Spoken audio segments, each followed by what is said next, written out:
When something is important enough, you do it even if the odds are not in your favor.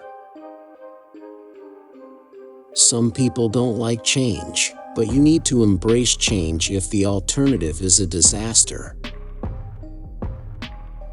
Failure is an option here. If things are not failing, you are not innovating enough.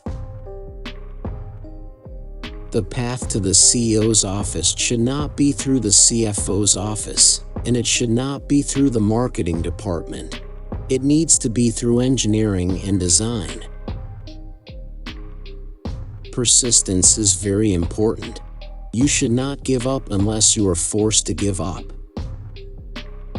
I think it's very important to have a feedback loop where you're constantly thinking about what you've done and how you could be doing it better. There's a tremendous bias against taking risks. Everyone is trying to optimize their ass covering.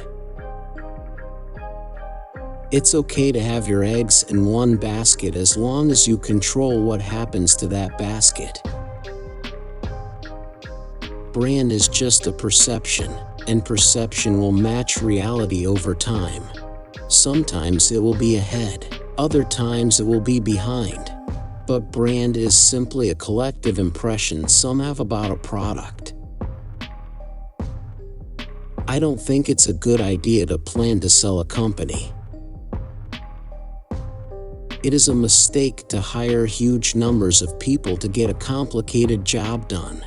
Numbers will never compensate for talent and getting the right answer. Two people who don't know something or know better than one will tend to slow down progress and will make the task incredibly expensive.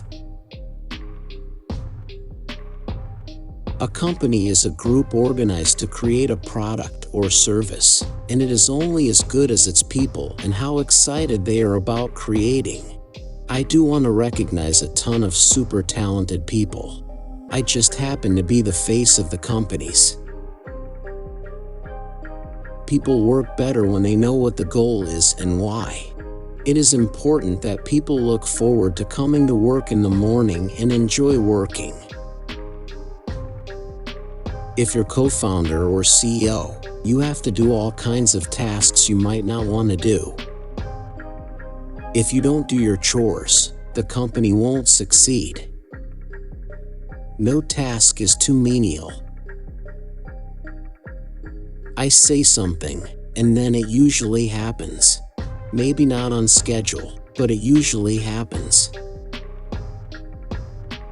I do think there is a lot of potential if you have a compelling product and people are willing to pay a premium for that. I think that is what Apple has shown. You can buy a much cheaper cell phone or laptop, but Apple's product is so much better than the alternative, and people are willing to pay that premium. I don't spend my time pontificating about high-concept things. I spend my time solving engineering and manufacturing problems. I always invest my own money in the companies that I create. I don't believe in the whole thing of just using other people's money. I don't think that's right. I'm not going to ask other people to invest in something if I'm not prepared to do so myself. My biggest mistake is probably weighing too much on someone's talent and not someone's personality. I think it matters whether someone has a good heart. I don't create companies for the sake of creating companies, but to get things done. I don't believe in process. In fact, when I interview a potential employee and he or she says that it's all about the process, I see that as a bad sign. The problem is that at a lot of big companies, process becomes a substitute for thinking. You're encouraged to behave like a little gear in a complex machine. Frankly, it allows you to keep people who aren't that smart, who aren't that creative. Starting and growing a business is as much about the innovation, drive, and determination of the people behind it as the product they sell. The first step is to establish that something is possible, then probability will occur. Thank you for watching my video. If you enjoyed it, please make sure to subscribe to my channel. That way, you'll be the first to know when I post new videos. Thanks again for your support.